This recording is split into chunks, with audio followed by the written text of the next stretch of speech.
The Senate hearing chamber was thick with tension, the kind that makes every breath feel heavy. Senator Tim Scott sat high on the panel, his confident smile slicing through the formality like a blade. Across from him, at the witness podium, stood Representative Jasmine Crockett, her burgundy blazer immaculate, her natural hair in elegant twists, her eyes sharp and unyielding. Every angle was captured by CSP's cameras, documenting what was quickly becoming a showdown for the ages. Scott leaned into his microphone, his tone laced with condescension. "Representative Crockett," he said, barely hiding his amusement. "I see here that you attended law school. Impressive, but I have to ask. Did they actually teach you constitutional law, or were you busy with something else?" The room froze. A few shocked whispers escaped from the gallery. Scott's smile widened, convinced he'd landed a knockout punch. Staffers in the back exchanged smirks, some lifting their phones to record the moment.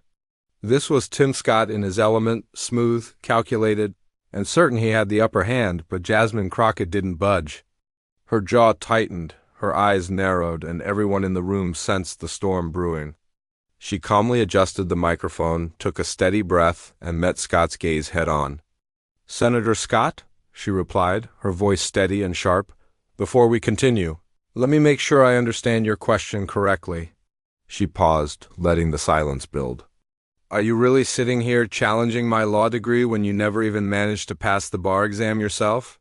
The chamber erupted. Gasps rippled through the audience. Reporters leaned forward, and Scott's confident grin vanished. His face flushed as cameras zoomed in, capturing every second of his shock.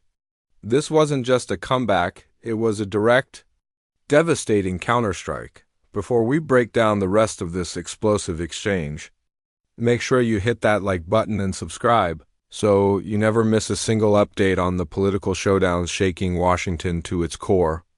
Now, let's dive into how this battle escalated even further. Tim Scott had built his political reputation as the Republican establishment's calm, reasoned voice. As the only black Republican senator, he positioned himself as a bridge between conservative values and black America. His smooth speeches and carefully managed image made him a regular on Fox News, and a rising star whispered about his presidential material. But behind the polish was a man who had never practiced law, never argued a case, never faced a real legal opponent.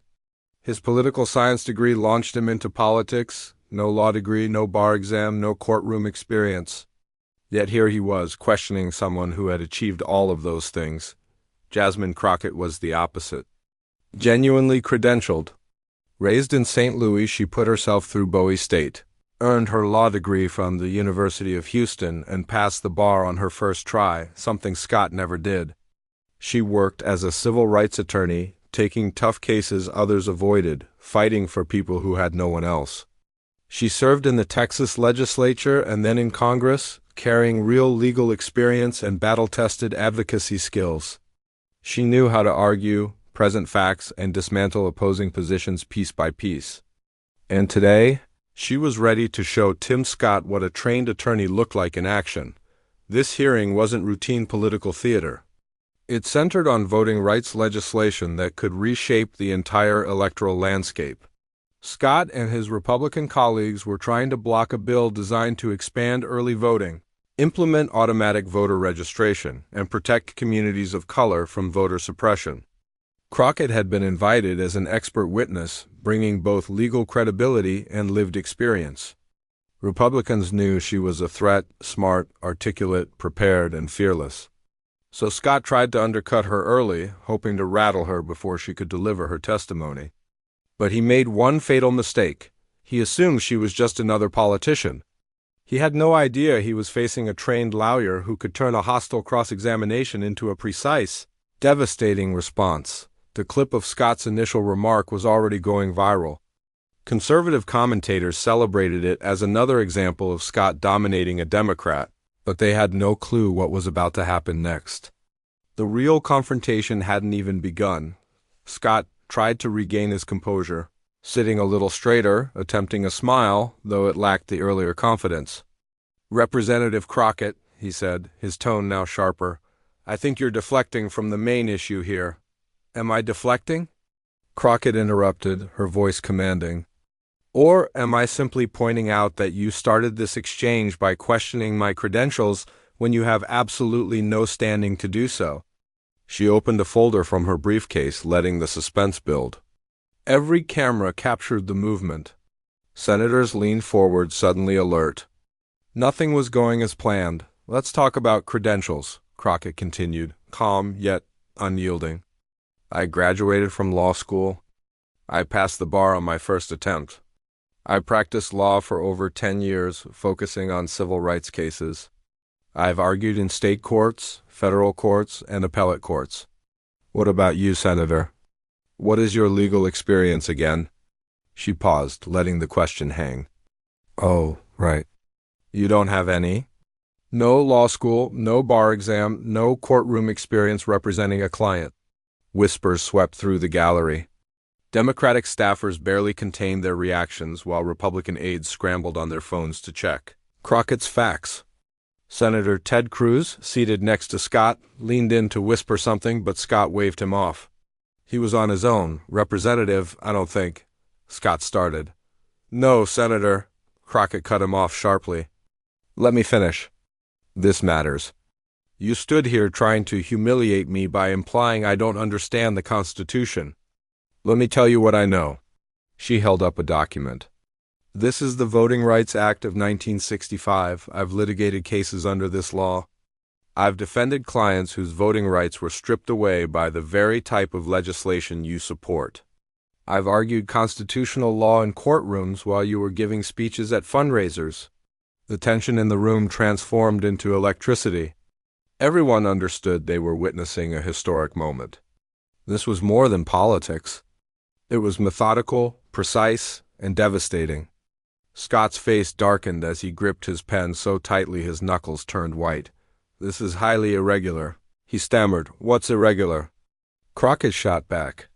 Is it irregular for a senator with no legal experience to lecture an actual attorney about credentials? The irregularity is you judging my education when you wouldn't last 5 minutes in a real courtroom. Democratic Senator Raphael Warnock tried to hide a smile. I think the representative has made her point. Senator Scott, maybe we should move on to the testimony. But Crockett wasn't finished. Actually, Senator Warnock, I want to fully answer Senator Scott's question about my education. The American people deserve to know who is qualified to speak on these issues and who is just playing politics. She turned back to Scott, her voice calm but deadly. Senator, you asked if they taught me about the Constitution in law school. The answer is yes. They taught me all 3 articles.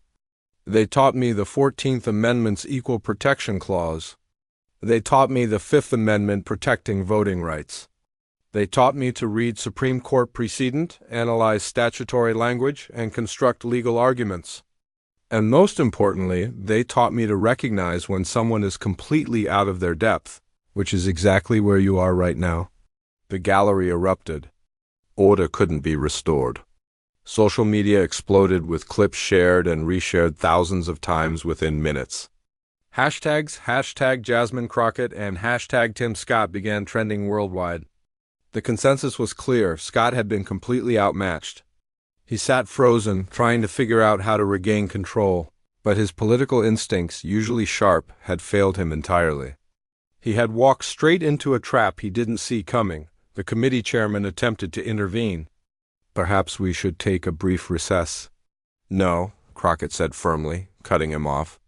I came here to provide testimony on voting rights legislation, and I intend to do exactly that unless Senator Scott has further questions about my credentials. She looked Scott directly in the eye, her expression daring him to respond. The room held its collective breath.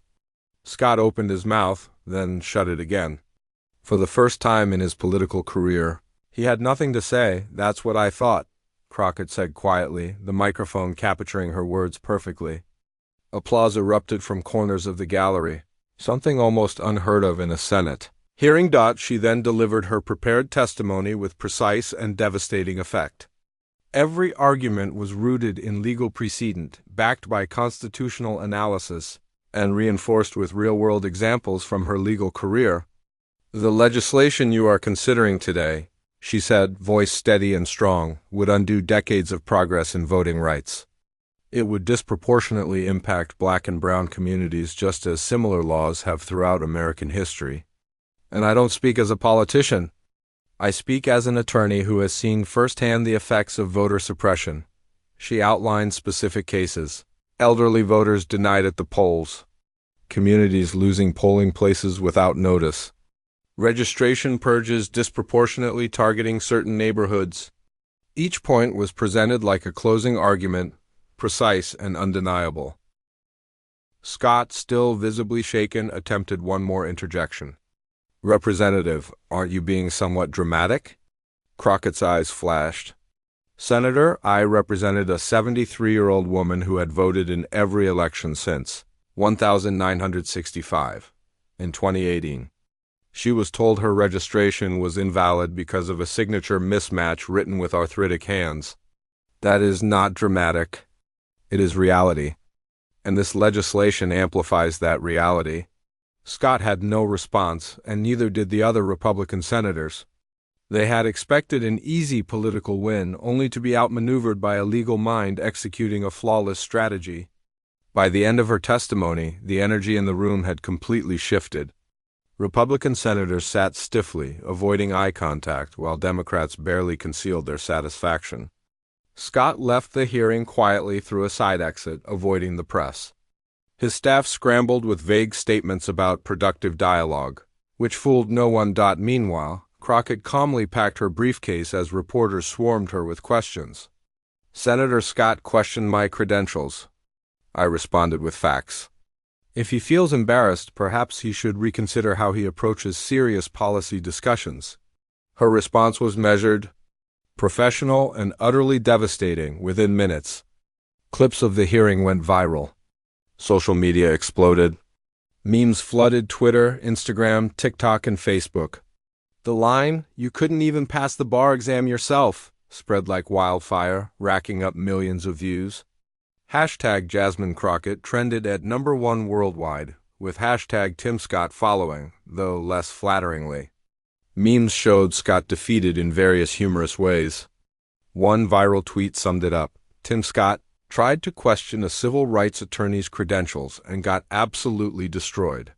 This is what happens when you bring a political science degree to a law fight. Legal Twitter went into overdrive. Verified accounts from law professors, practicing attorneys, and legal analysts flooded the platform with praise for Crockett, calling her performance a masterclass in handling a hostile opponent. One trial advocacy professor wrote, "I'm showing this clip to my students. This is how you respond to bad faith attacks, with facts, precision, and complete control of your expertise." Conservative outlets tried to spin the exchange, some claiming Scott had been ambushed or Crockett was disrespectful. But privately, many acknowledged Scott had seriously miscalculated. Even Fox News contributors admitted sometimes. You just need to recognize when your outmatched. Mainstream news couldn't ignore it. CNN, MSNBC, and even some conservative networks ran segments analyzing the hearing, bringing in legal analysts to explain why Crockett's approach was so effective. This wasn't just a political comeback, one MSNBC legal analyst noted. This was a trained attorney using courtroom skills to completely dismantle her opponent's credibility. The Washington Post ran a detailed piece titled, "When Legal Expertise Meets Political Theater, How Jasmine Crockett Turned the Tables on Tim Scott," highlighting her career and the trend of attorneys entering politics with the ability to challenge traditional politicians. The New York Times framed it as "Scott's Stumble Highlights Republican Vulnerability on Voting Rights," emphasizing how unprepared Republicans were to defend their legislation against well-founded legal critique. The Atlantic called Crockett part of a new generation of black women politicians. Blending legal skill, lived experience, and political savvy, the fallout went far beyond social media. Politically, it reshaped the discussion around voting rights legislation. For Tim Scott, the impact was immediate. His carefully constructed image as a thoughtful conservative voice was damaged. Donors asked questions, colleagues quietly distanced themselves, and his presidential ambitions suffered a major setback. This is what happens when you underestimate your opponent, a Republican strategist told Politico. What he thought would be an easy political win became a public misstep, giving Democrats one of their most significant moments in months. For Crockett, the exchange launched her into national prominence. Campaign donations surged, progressive organizations invited her to major events, and Democratic leadership began considering her for higher office. More importantly, she shifted the conversation around voting rights. Instead of Republicans controlling the narrative about election security, Crockett became a powerful advocate, articulating the real-world consequences of voter suppression with authority built from courtroom experience. Within weeks, she was included in critical Democratic strategy meetings. Her legal expertise and national profile making her an indispensable voice in shaping both messaging and substance for voting rights proposals. Beyond politics, the hearing highlighted something deeper about American governance. It showcased what happens when preparation meets opportunity, when genuine expertise confronts empty rhetoric, and when someone refuses to be diminished by bad faith attacks. For Black women in politics who are constantly questioned on their qualifications and right to participate, Crockett's response offered a blueprint. Answer with facts, confidence, and preparation that leaves no room for dismissal. Legal experts even suggested her tactics could redefine how attorneys operate in political arenas. Rather than relying on talking points or sound bites, she demonstrated the power of courtroom strategy, precise language, systematic dismantling of arguments, and unwavering focus on facts. What unfolded in that Senate hearing may well represent the future of political debate. Georgetown law professor argued in an op-ed that Crockett's approach exemplified how legal precision can dominate political theater. As more lawyers step into politics, we can expect to see more exchanges like this one, where knowledge and preparation outweigh showmanship, where expertise truly matters, and where you can't just smile and bluff your way through a debate. In the days after the hearing, Tim Scott struggled to regain composure. He appeared on Fox News, attempting to frame the exchange as a passionate discussion on voting rights. But the smooth confidence he once carried was gone. "We can disagree on policy without," he trailed off, unable to finish. The confident, articulate Tim Scott who had entered that hearing room seemed replaced by someone who had just learned a hard lesson about underestimating a prepared opponent. His staff tried damage control, issuing statements about productive dialogue and focusing on key policy points. But every statement was immediately overshadowed by Crockett's devastating responses. The contrast was undeniable. Some Republican strategists suggested Scott should challenge Crockett to a formal debate to reclaim credibility, but those plans were quietly abandoned. Everyone knew the truth. He couldn't win against someone with years of courtroom experience. For Jasmine Crockett, the possibilities now seem limitless. She has proven she can stand toe-to-toe with seasoned politicians, showcased legal expertise few in Congress possess, and demonstrated she won't back down under attack. Democratic strategists are already considering her for higher office, Senate, Attorney General, or beyond. One thing is certain, Jasmine Crockett is no longer just a freshman congresswoman. She has become a force in national politics. For Tim Scott, the path ahead is less certain. His presidential ambitions suffered a major blow. His credibility on legal and constitutional matters has been questioned. And every future opponent now knows they can cite this hearing as evidence that Scott's polished public persona can crumble under genuine scrutiny. More importantly, this exchange reshaped the conversation around expertise in politics. It proved that legal training matters, that careful preparation beats charisma alone, and that voters crave substance over style. The voting rights legislation that triggered this hearing is still under debate. But now every discussion references Crockett's testimony, her legal reasoning, and the real-world examples she provided. Scott's attempt to dismiss her credentials spectacularly backfired. Inadvertently amplifying her message, this exchange teaches several vital lessons for anyone navigating political or professional challenges. Never underestimate your opponent. Preparation beats personality. Facts matter in a world of sound bites. Critics recognize when you are outmatched. Tim Scott entered that hearing thinking he could score easy political points. He left having learned a painful lesson about the difference between theatrical politics and real expertise. America witnessed Jasmine Crockett demonstrate that the most powerful response to condescension isn't anger, it's precision. He laughed at her law degree, and her next words destroyed his credibility. In doing so, she may have changed the game for future politicians. Thanks for watching this incredible political showdown. If you enjoyed this story, make sure to like, subscribe, and hit the notification bell for more explosive political drama. Who do you think will face Jasmine Crockett next? Share your predictions in the comments below.